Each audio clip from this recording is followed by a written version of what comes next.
Would you give him a warm Mission City welcome to Pastor Rick Atchley? Thank you for being here today, buddy. Thank you.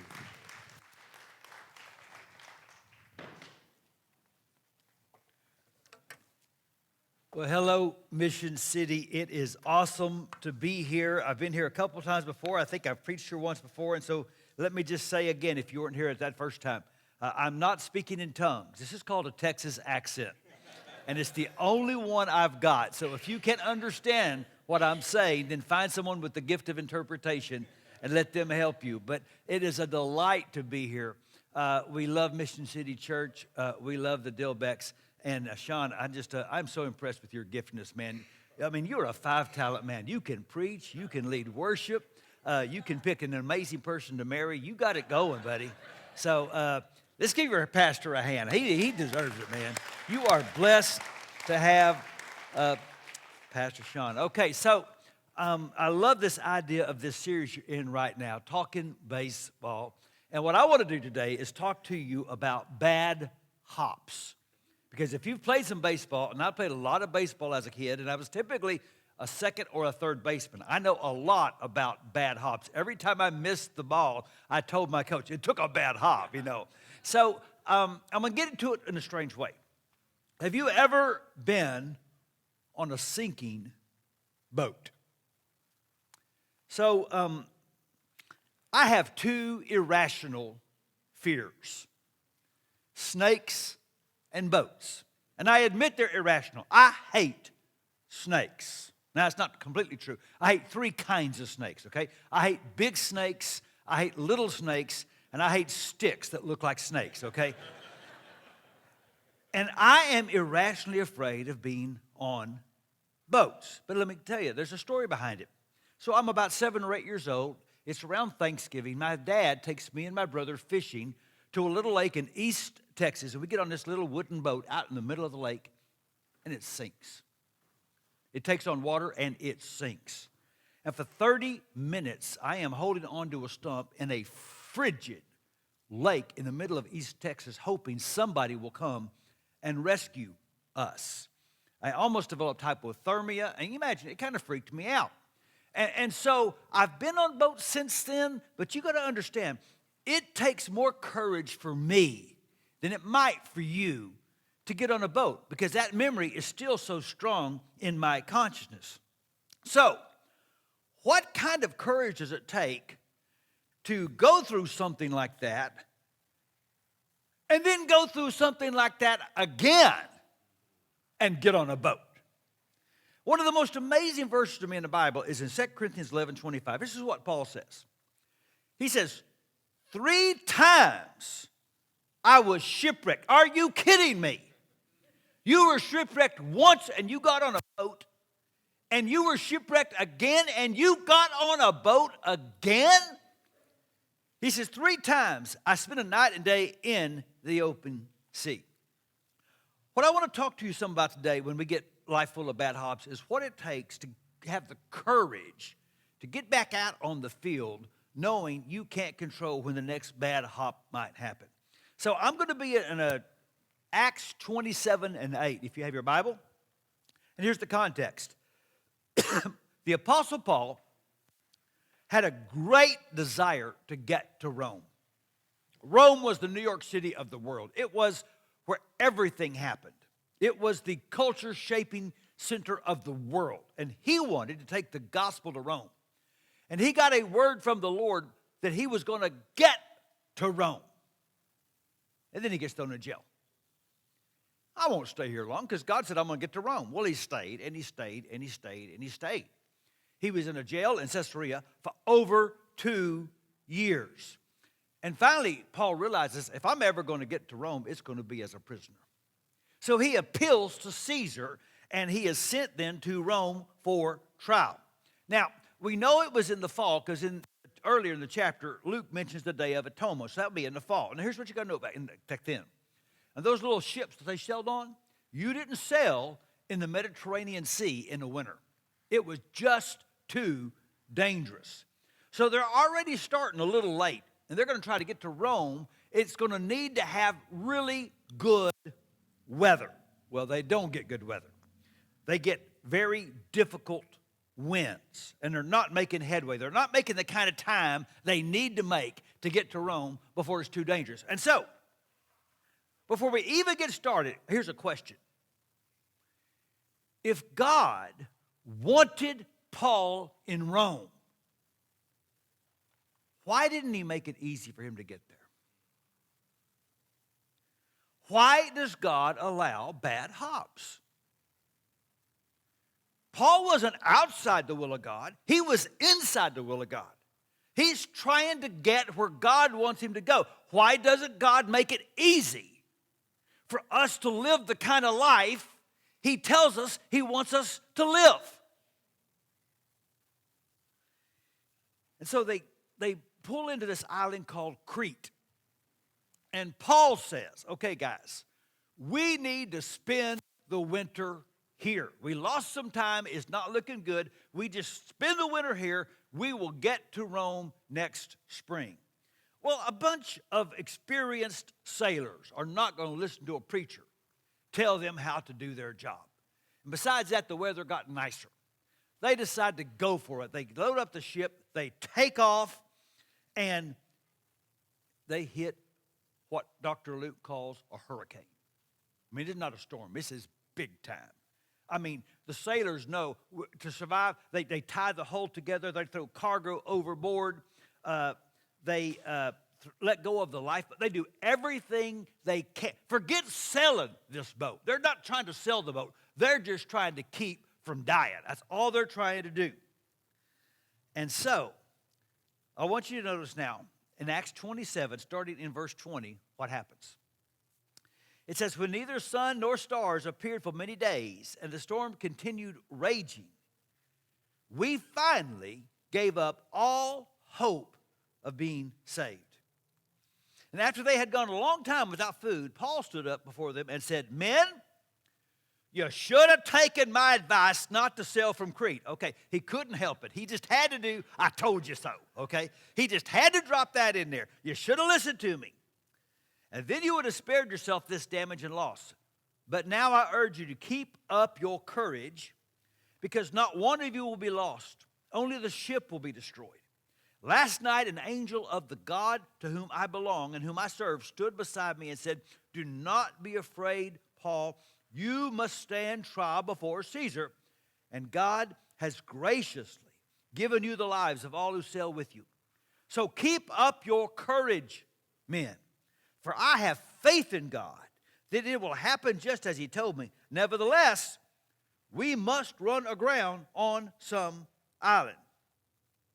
So Paul receives a word from God in the middle of the storm, and his application of the revelation, 2 times he says it, men, we've got to keep up our courage. Don't let what we're going through keep you from living bravely. So here's the first big idea I want to share with you this morning. That we need courage to grow through what we go through. See, Jesus never promised disciples smooth sailing or fair bounces. So the reward for obedience is not always a life of convenience. In fact, there are places in the world today where becoming a disciple of Jesus makes your life harder, not easier. So we need courage to grow through what we go through. Paul has spent 2 years of his life in jail. Now he's spending 2 weeks in a lurching ship just trying to keep his lunch down. And here's the thing. Most of us have the faith to glorify God when we get where we want to be. God, this is my goal. This is my destination. This is my dream. And when I get there, am I going to let loose with a praise concert? Most of us have the faith to glorify God when we get where we want to be. But do we have the courage to honor God when you deal with all the storms and the detours on the way there?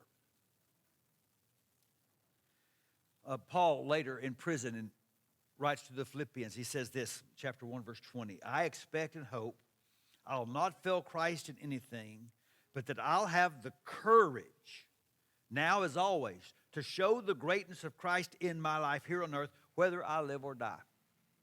Paul said, I don't know if I'm getting out of this prison. I don't know if I'm going to live. I don't know if I'm going to die. Here's my prayer. God, give me courage either way to glorify your name. Do I have the courage to give God glory when the bounce didn't go the way I wanted it? And here's the thing about bad bounces and bad hops. Sometimes they came because I made some really bad choices. I'm the reason I got a bad hop. Sometimes they come because other people made bad choices, and their bad choices screwed up my life. And sometimes there's just no explanation except life is hard, and everybody gets some bad hops. See, we don't get to choose the hops. We get to choose if we're going to grow through what we go through. And it's going to require amazing courage. So let me just, as we keep reading, I want to wipe out 3 ways where we're going to need some courage. Let's start reading now verse 33. Just before dawn, Paul urged them all to eat. For the last 14 days, he said, you've been in constant suspense and have gone without food. You haven't eaten anything. Now I urge you to take some food. You need it to survive. Not one of you will lose a single hair from his head. And after he said this, he took some bread and he gave thanks to God in front of them all. And then he broke it and began to eat. And they were all encouraged and ate some food themselves. So here's the first big idea then, as we think about what it means to live a life of courage. Number one, it takes courage to trust that God is present in your present circumstances. See, God is always near, but it's not always easy to recognize it. And when the storm is present, it feels like God is absent. When the hop came that you couldn't handle, it feels like God is not at the game, right? How many of you have felt like the psalmist, chapter 10? Lord, why are you so far away? Why do you hide when there's trouble? God doesn't hide, but sometimes it feels like it, doesn't it? My feelings aren't reality. My feelings are my perception of my reality. And it can feel like God isn't at the game. Paul spent 2 years stuck in prison. It's been over a week since he's had his last word from God on the boat. So I want you to understand how much courage it took for him to stand up in front of a bunch of unbelievers and thank God in the middle of a storm. You see, the absence of calm didn't hinder him from declaring the presence of God. He says, God is with us right now in the middle of this. It may not feel like it, but he's here. Listen to this psalmist. I know the Lord is always with me. I will not be shaken, for he is right beside me. Let's get real. One reason we don't see God is because God allows some bounces we didn't see coming. Isn't that the truth? We can assume that God is not around when things come around that we didn't want to go through. We didn't want to go through a miscarriage. We didn't want to go through downsizing and losing our job. We didn't want to go through cancer. We didn't want to go through that long, horrible season where one of our children was out in the wilderness. We didn't see that coming. Do we have the courage to say, God, it doesn't feel like it? I didn't see this storm coming, But I am going to declare, in fact, I am going to thank you right now in this moment because I know you're still here. So Tim Keller, a well-known preacher and author in New York City, talks about when he was a young man. He fell in love with a girl, and he just knew it was God's will they get married. Well, the problem is God didn't tell her. I mean, he even moved to be closer to her to help convince her that they were supposed to get together. And he prayed and he prayed and he prayed, and it never happened. And he said he reflected on that experience, and he talked to the Lord about it. And here's a word he got from the Lord. He said, the Lord said, son, when a child of mine makes a request, I always give that person what he or she would have asked for if they knew everything I knew. There's some deep wisdom there.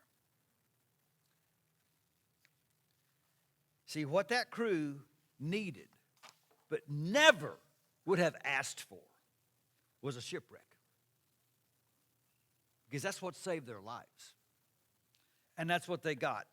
And true to Paul's word, all 276 people on that boat made it to shore alive. So let's keep reading now. This is chapter 28, starting in verse 1. Once safely on shore, we found out the island was called Malta. The islanders there showed us unusual kindness. They built a fire and welcomed us because it was raining and cold. Paul gathered a pile of brushwood, and as he put it on the fire, a viper, I can't believe this, I'm reading about boats and snakes on the same day, okay? While he's putting the brushwood on the fire, a viper, driven out by the heat, fastened itself on his hand. And when the islanders saw the snake hanging from his hand, they said to each other, this man must be a murderer. For though he escaped from the sea, the goddess Justice has not allowed him to live.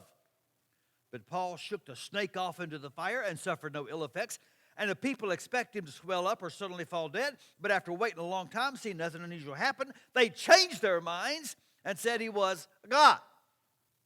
Okay, now put yourself in Paul's place. 2 years in prison, several weeks at sea, in the middle of a hurricane, tossing, you get thrown into the water, you make it to the land, you're just trying to dry off, it's raining, and you get bit by a snake.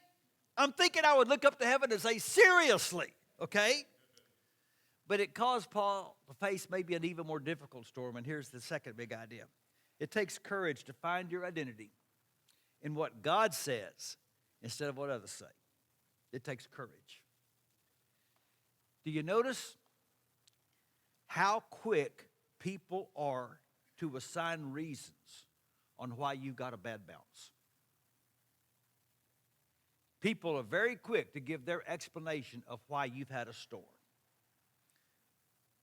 It's easier to give a label than a libel, than a hand. It's easier to give a label than a hand. 1 minute, oh, you must be a really bad dude. Next minute, oh, you must be a god.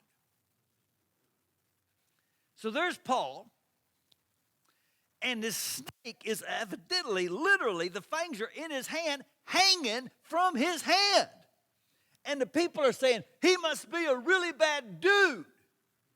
But Paul didn't get his identity from people's opinions. He said, people are going to hate, shake it off, shake it off. And by the way, that went on to become a very popular Christian hymn.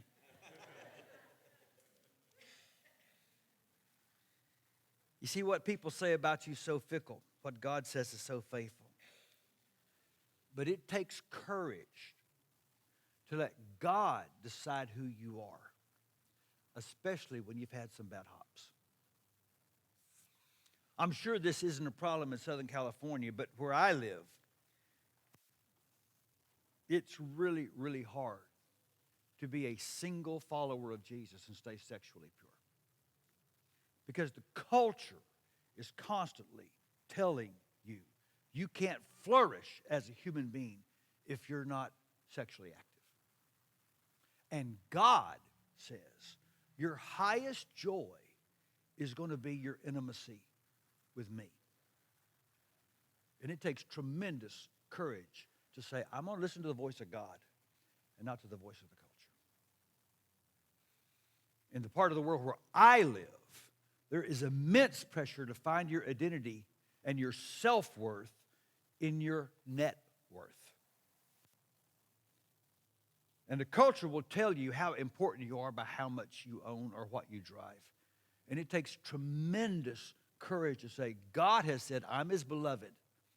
I was worth a crucifixion and a resurrection. And I find my value in what God says about me and not in what I drive. So, one of my passions for my church is to see us become more multi-ethnic, because I live in a very multi-ethnic city. And to do that, I told the church, I'm going to be preaching some sermons here on what the Bible says about race. And I'm just going to tell you right now, some of the things I'm going to say are going to be hard to hear. I want you to pray for me. And a lot of people emailed, oh, Pastor, we're going to pray for you. We're going to pray that people like what you preach. I said, don't pray that. Pray that I will have the courage to preach what is true, whether people like it or not. That I'll find my identity in God, not in what people say about me. That's not easy for me, because I'm going to tell you something about most pastors. We like people, and we like to be liked by people. We struggle with approval addiction. One of my go-to verses is Galatians chapter 1. Paul says, I'm not trying to win the approval of people, but of God. If pleasing people were my goal, I would not be Christ's servant. So, it takes courage to grow through what you go through. The storm you never saw coming shows up. The bad hop you never thought you were going to get comes your way. Am I going to believe God is with me in the middle of this? And am I going to let God tell me who I am and not the culture? But there's one more, and this might be the most important. And that is, it takes courage to be who you should be when you're not where you want to be. You see, we've all been stuck on Malta. And what is Malta? Malta is the place in your life you never thought you'd be. It's the place you never planned to go to. It's the experience you never wanted to go through. It's the hop that completely surprised you. And you may not be responsible for where you are, but you are responsible for what you do there. So let's keep reading. Verse 7. There was an estate nearby that belonged to Publius, the chief official of the island. He welcomed us to his home and showed us generous hospitality for 3 days. His father was sick in bed, suffering from fever and dysentery. Paul went in to see him, and after prayer placed his hands on him and healed him. And when this had happened, the rest of the sick on the island came and were cured. They honored us in many ways, and when they were ready to sail, they furnished us with the supplies that we needed. So here's the big idea. When you find yourself and life threw you a curve, and you got the bad hop you never saw coming, you got to ask yourself, I didn't plan to be here, but I am here. And since I'm here, who can I bless? Who can I bless when the storm took me to the place that was never on my preferred itinerary? Because divine detours often lead us to ministry opportunities. And just because you didn't plan on it doesn't mean it can't fit inside the plan of God. Think about Paul, how he lived this way. The book of Galatians, you like the book of Galatians? Look what he said in chapter 4. You remember, it was because of an illness I came to you the first time preaching the good news. Paul was saying basically, I never even planned to see you people. I got sick. And since I had to be there anyway, I might as well preach the gospel. Getting where you want to go is not as important as being who you ought to be where you are. See, God doesn't edit our itinerary for our pleasure, but for his purpose. And so the storm comes, and the hop happens. And you have to ask yourself, what am I doing on Malta? And then, what might God want me to be doing on Malta? So, some years ago, I had an opportunity to speak at some kind of a Christian event in a city called Colorado Springs. And I had a flight to get home that evening to my family in time to go to supper and see them. My flight got canceled. And then it got delayed again. And it got delayed again. And finally, they put me on a flight I never wanted to be on that was going to get in very late, and I was going to miss all the evening with my family. And I was frustrated. I mean, this was not my itinerary. And they put me on a seat that wasn't a seat I had booked. And I wasn't on the aisle like I like to be on the aisle. And on top of that, the event I was at, I never do this, but I had to wear a suit. And I got a suit on all day long, and I don't like to wear suits all day long. And I finally get on this plane, and I sit there in my different seat in my suit, and a lady comes and sits right beside me. And the plane takes off. I'm kind of introverted. I usually leave people alone. I get out a book. I start reading. And she turns over to me. I've got a briefcase and a book and a suit. And she says, "Excuse me, are you a lawyer?" And I thought, I don't even know you. Why are you insulting me? So, okay, I'm sorry. That's a cheap joke. I'm sorry. Lawyers are fine people. But I said, no, I'm not a lawyer. I'm a pastor. And she started to cry. And she went on to tell me she lived in Louisiana. And 3 weeks earlier, her 16-year-old daughter had been killed in an ATV accident. It had turned over and she had died. She wasn't a believer. Her husband wasn't a believer. Her husband didn't know how to cope. He just shut down, as you could imagine. And he went off to Idaho on a hunting trip. And she had gone off to try to join him, and it just didn't happen. They didn't connect. She was going home. Her marriage is struggling. She's in deep grief. She's got no faith. She's telling me all this. And suddenly I realized I was supposed to be here. And I talked about my faith, and I talked about resurrection, and I knew some Christian counselors in the city where she lived, and I gave her their names, and I got to pray with her. Now, here's the thing. You're a pastor. No, it's not because I'm a pastor. It's because I was the closest Christian. And God looked at her and looked at her life and said, I need to find a Christian. And I was the closest. And so God put me on Malta for a reason. Next time, He's going to choose you. You see, sometimes wrecks lead to revivals. And sometimes your hop leads to somebody else's hope. And that's why we have the courage to get on a boat again. Because here's the last big idea. See, what you go through is not just about you. Do you remember what Paul said the angel told him? God has graciously given you the lives of all who sail with you. Paul, this trip is not just about you. So the storms and the shipwrecks, the Maltas, they become the pulpits for those with unhindered courage. Because God will never take you where He cannot use you. I want to close with this picture. Do we have it? You have the picture of Father Michael? Okay, you don't? All right. Father Michael is listed as the very first casualty of 9/11. Franciscan priest, he worked with the fire departments. He had the whole gear. Whenever the alarms went off, he would show up to comfort. He would show up to help people grieving. And so 9/11 and the alarms, and everybody is running away, and he ran toward. He ran toward the conflict. He ran toward the fire. He ran toward the storm.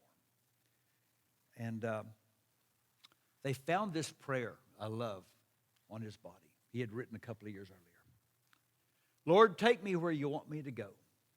Let me meet who you want me to meet. Tell me what you want me to say. And keep me out of your way. I love that. What's the boat you don't want to go on? The storm you don't want to go through? The Malta you don't want to go to?